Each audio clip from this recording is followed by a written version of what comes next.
Hello again. I'm back with another clock to repair. This one is a Telechron Suave. It was built from 1950 through 1953. Close to 17,000 of them were sold, and they retailed for $21. They're also called mercury glass clocks, which is a misnomer. It's not mercury glass. What they're made of is a large, heavy, clear globe of glass, which the inside of which is painted gold, and that's what gives it a mirror-like quality. I received this clock in a non-working condition, and in fact I received it completely taken apart. The mechanism was removed from the globe, and what I noticed in looking at it is it appears as if there's supposed to be a screw in the back that secures the whole clock mechanism to this glass globe. That appears to be missing. The other issue that I noticed is, and let me remove this from the glass. The other issue is the fact that the power cord is broken off from here. It was supposed to attach over here, and it seems to have been frayed to the point where it just snapped off. And the other thing I've noticed is the set knob. It appears to be bent. And I really don't know if that's designed that way or if it got bent from being mishandled. I'm able to rotate it, and when I pull back on it, it does engage the gear, and I can set the time. So I may have to figure out a way to straighten this out as part of the repair. So the first step that I want to do is I want to remove the dial and the hands so those don't get damaged as I take the rest of it apart. Let me take a closer look at this and figure out how to do that, and then I'll come back. What I'm seeing are 4 metal tabs securing the dial to this plate, and the easiest way to get it off is pry one up with a screwdriver, and I'll do one. Once it's bent up a little bit, grab it with a pair of pliers and just straighten it up. I'm going to go ahead and do that to the other 3, and then I'll come back. I've pried up the other 3, and the dial should just slip off pretty easily now. There we go. Have the piece of glass on the inside. We'll put that aside, that needs a good cleaning. I'm hoping to clean up the dial. It does seem to be a bit pitted. I don't know how much of this is dirt that's going to come off, but we'll find out. And the next step is to remove the hands. And these appear to be just friction grip ones, so I should be able to just pry them off without too much difficulty. So let's give that a try.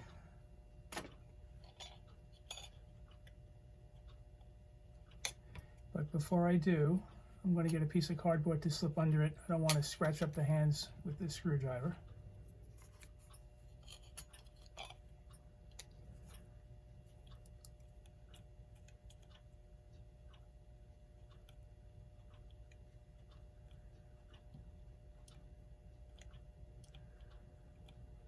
Okay, second hand came off pretty easily.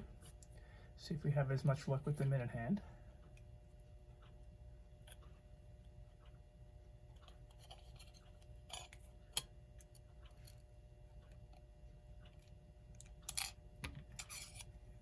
And finally, the hour hand.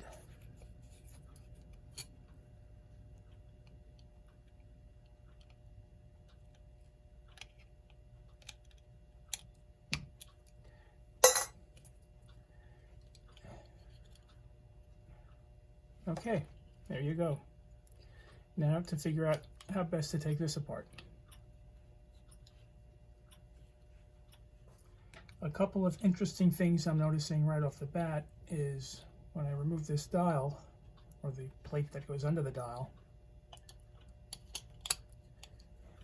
and the 12 is up here, it's easy to position this the right way, what's considered up, where the 12 is, because the set knob is on the bottom.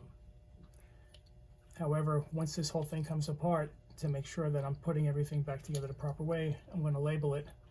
I'll put a dot at the top here indicating it's a 12.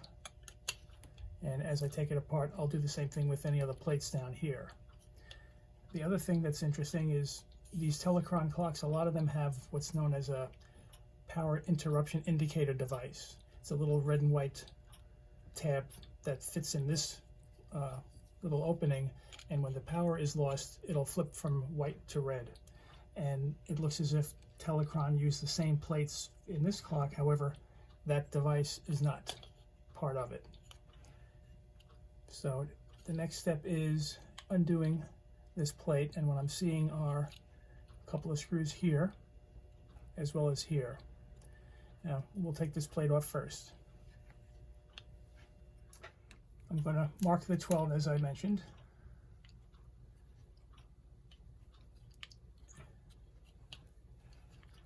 Which will be here.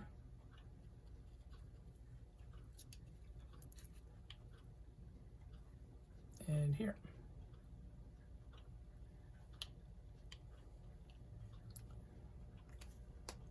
Another thing that I like to do, and I highly recommend if you're trying to repair one of these clocks, is take a photo of every step of the way. I'm going to start taking pictures of this, and each piece that I remove, I'll then take another photo so you have a good record of knowing exactly how everything goes back together.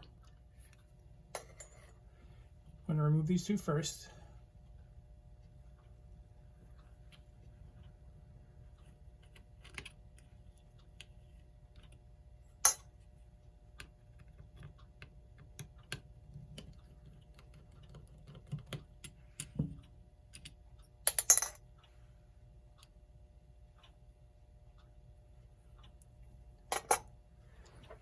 Now what this is made of is, this is the coil, and to make sure that the coil is intact, I'll use an ohm meter to test for the continuity. Because the wire is broken off, usually I attach it to the end of the plug, but it's been soldered on to the coil here and here, so I can touch my leads at this point to see if the coil is intact. The other main part is the rotor, and this is an oil-filled rotor. And what happens on a lot of these Telechron clocks is over the years, the oil kind of dries out and gets gunked up, and it stops the gears in here from turning. And that's a big reason why these clocks stop running. I may have a replacement one that I can pop in here to see if that's the issue why this is not running, other than the fact that the cord is broken off of it. So let's start by taking this portion apart. Probably just these two screws here. But again, before I do that, let's test for the continuity of the coil. To test if the coil is intact, use an ohm meter. I'm going to touch the leads to these two solder points, and if the coil is intact, numbers here should start flashing.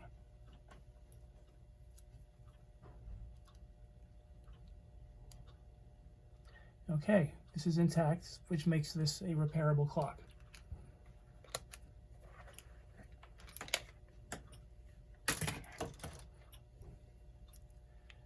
Next, I'm going to look to remove the rotor. The way this comes apart is, once I remove these two screws, the entire coil assembly should lift off, and that'll let me get the rotor out of here. And the way this works, if you recall either your grade school or high school science, if you wrap a wire around a piece of metal and then send a current through it, hook it up to a battery, you will create a magnet. And that's what happens here. A magnetic field is created, travels down these metal plates, and the magnetic field is what makes the gears in the rotor rotate. But let's get these screws out and see how we do.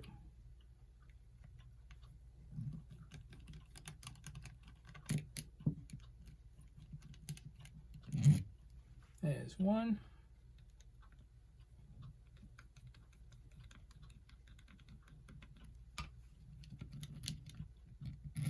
And two. These little support arms hold it up.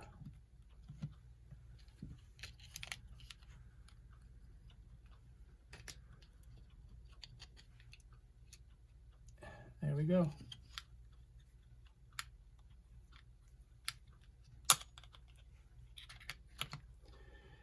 The next step is going to be to test the rotor to see if it is working or not. The first thing I look at is how easy it is to turn this little output gear. Sometimes it can be really frozen. So with a pair of pliers, just gently give it a turn. And this one's turning quite easily, so that's encouraging. It might be a working rotor. So what I really want to do next is remove what's left of the power cord, put a new one on here, and see if that gets it to work. I should also mention, when you try to check to see if this output gear turns by turning it with a pair of pliers, you have to be very gentle because you don't want to damage the teeth on this at all. As far as removing the wire with my solder gun, I want to remove this entire coil mechanism from the plate. It'll make it easier to handle. To do that though, I have to remove the set knob. Just have to grab it with a vice grip for that. And very often, these are a reverse thread. Instead of turning it to the left to loosen, I'll have to turn it to the right. So let's see if that's the case here.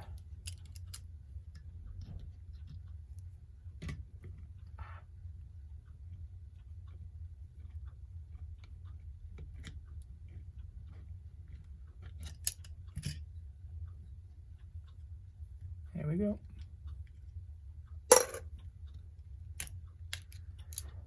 Now this should just slide right off.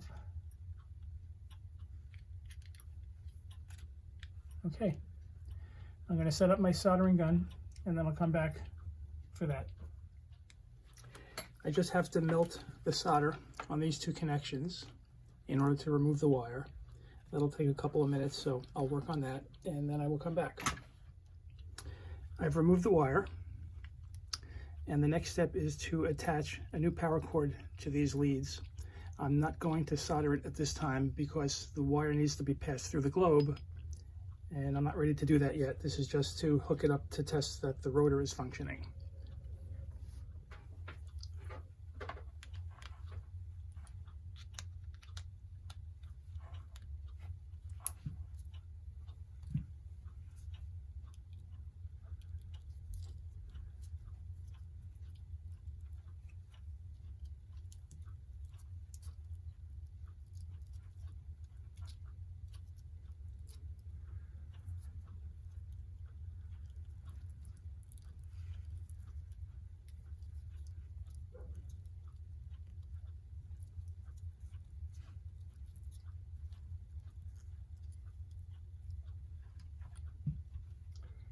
Okay, now I'm ready to plug this in and we'll see if the rotor is operating. It's plugged in. We'll turn it on. And it looks like it's running. Let me zoom in so you can see it better.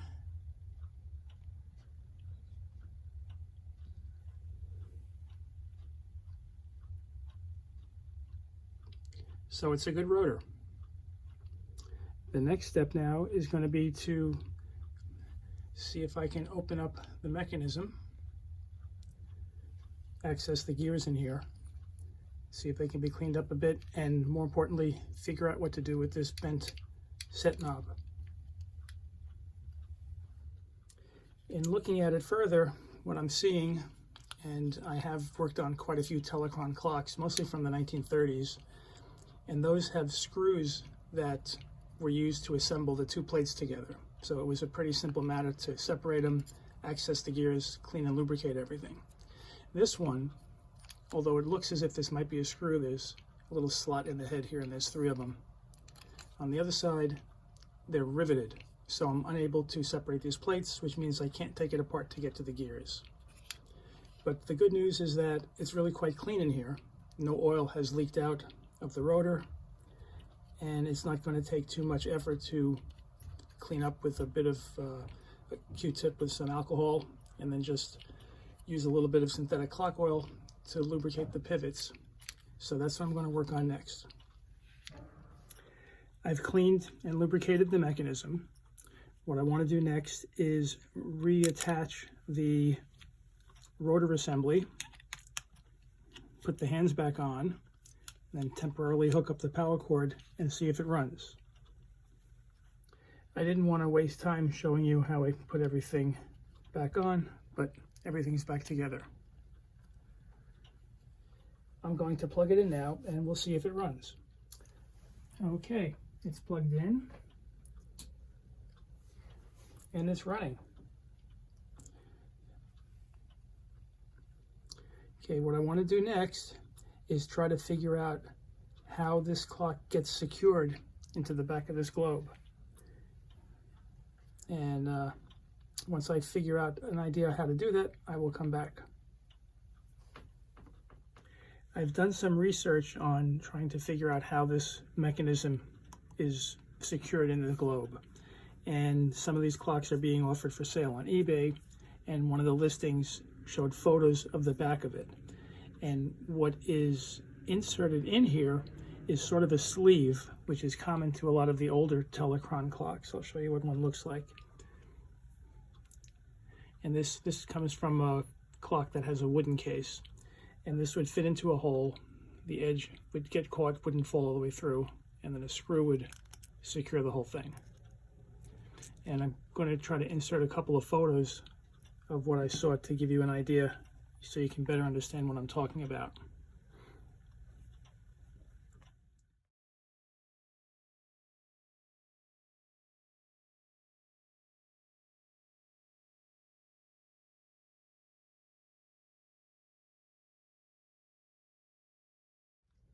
Hopefully you were able to see that there was a screw in the back here that was securing the mechanism into the globe. The problem that I have is the only sleeves from the older Telechrons are too large. They don't fit in the hole here. So I've come up with an alternate way to get everything to fit. The way I think it was set up originally is this plate, which was positioned over here. The screw that went through the back of the globe ended up engaging this plate, and there must have been a nut or something securing it so that when you tighten this down, that's what held everything in.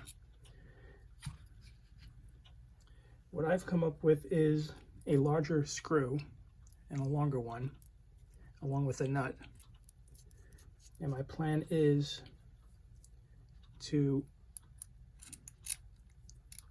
have this go through the plate,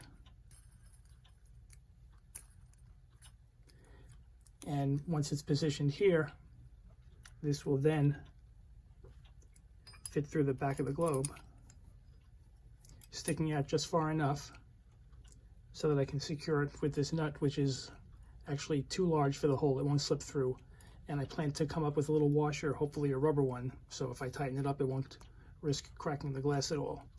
And I think that has a pretty good chance of working. So I'll spend some time on that, and once I have everything in there, I'll come back. I'm happy to say that this idea worked out quite well.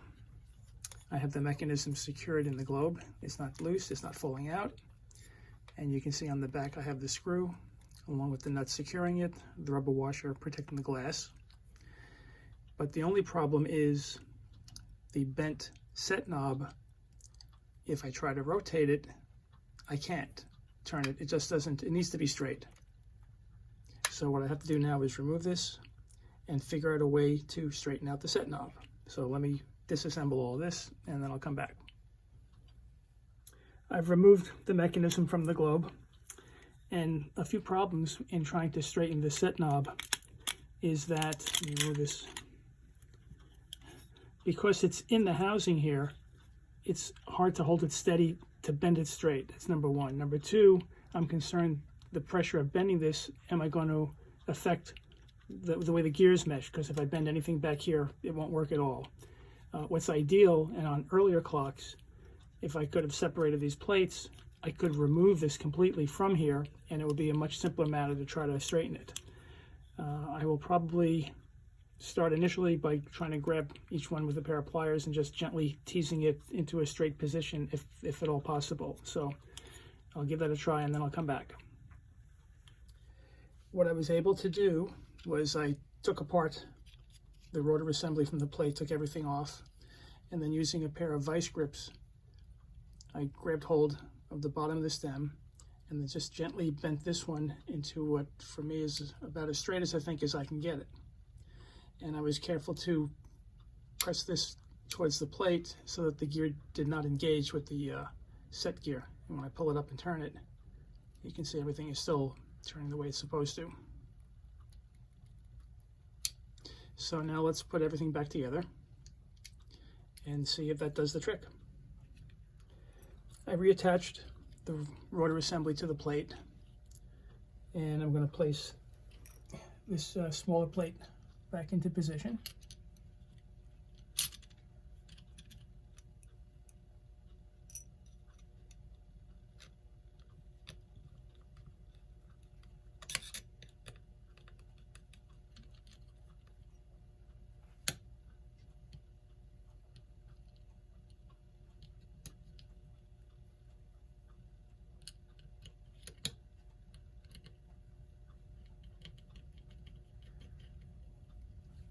What I'm going to do next is place the dial back over it. This time I plan to put the minute hand here, so when I position it in the globe and I give this a turn, we'll be able to see if the hands are actually turning. I'm going to set all that up and then I'll come back. I have everything back into the globe. Everything is secured nice and tight, and the set knob is now straight through this little hole, and when I turn it, I'm actually able to spin it, and in doing so, I can now set the time. So that worked out really quite well. What I have to do next is take it apart again so that I can clean the dial. I need to clean up the glass and this little plate that fits under the hands. I'm going to work on all that. I also have to reattach the power cord. And when everything is done, I'll come back and we should have a completed clock here to look at. I know I said I was going to come back with the completed clock, but I just had to show you some of the things that I've done so far because it looks so good. First of all, cleaning up the glass was pretty routine, not a problem with that. I polished the brass rim with some Noxon. What I thought was pitting on this dial was just dirt. It washed off really quite well. It looks very good. The hands polished up nice. There's a bit of paint that's chipped off the edge of this plate, which goes under the hands, but that's not going to be visible. It sits like that. But best of all, I had no idea how much dirt and grime was on this globe. It polished up. Literally, it's a mirror finish. It looks really, really great. So now I will proceed with assembling everything. But before I do, a couple of other things I wanted to mention regarding, again, the bent set knob stem. I still can't figure out how this got bent in the first place. To straighten this out took so much effort, gripping it with the vice grip pliers and then having to bend it. It's not the kind of thing that could have just accidentally got bent by mishandling. So I really have no idea how it got into that condition. The other thing is the type of glass that this is made of, which I mentioned at the start of the video. These have been referred to as mercury glass clocks, but it is not mercury glass. What mercury glass really is, it was something that was manufactured in the 1800s. It consists of a double-walled glass that has a silvered layer injected between them to give it a mirror-like quality. Over time, they stopped using mercury because it's so toxic. What this is, from my reading, is that there's what they call a microscopic layer of gold is applied to the inside of the glass, and that's what's giving it that really good-looking mirror quality. Now I can put everything back together.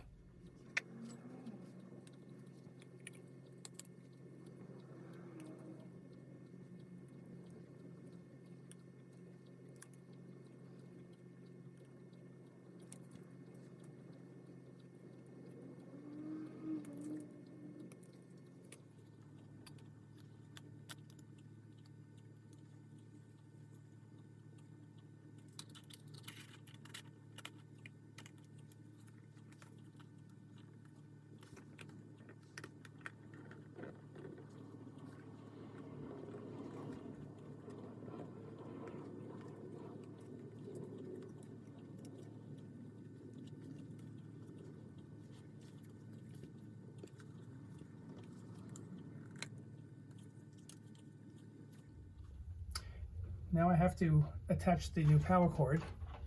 That'll take a while, so I'm just going to do it and then come back and show you the finished product. But what I have to do is snake the wire through the back of the globe. I have a knot in it that I'm going to be wrapping around this stem over here, and then I'll be soldering it to the contacts here. So let me do all that and then I will come back. I've attached the wire, soldered it to the two connections here, have the little knot wrapped around this stem here, so if it gets pulled, not going to affect the connection.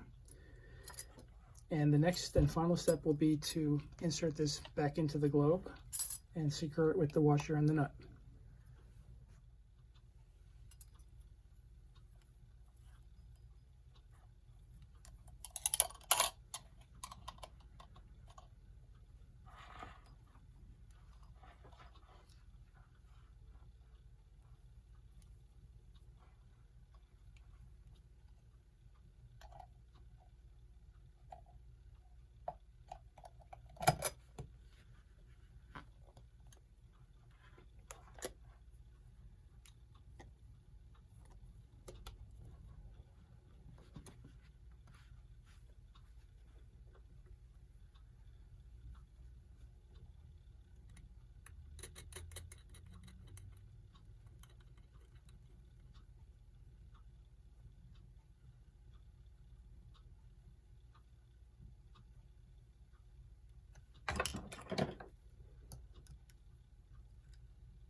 What I want to do next is set this up so you get a real good look at the finished product.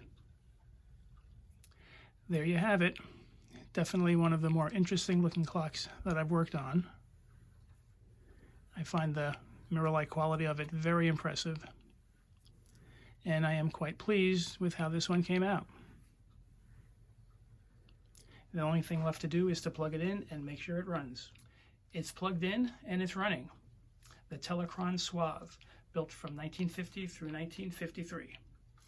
That pretty much wraps things up. I hope you enjoyed the video. Bye for now.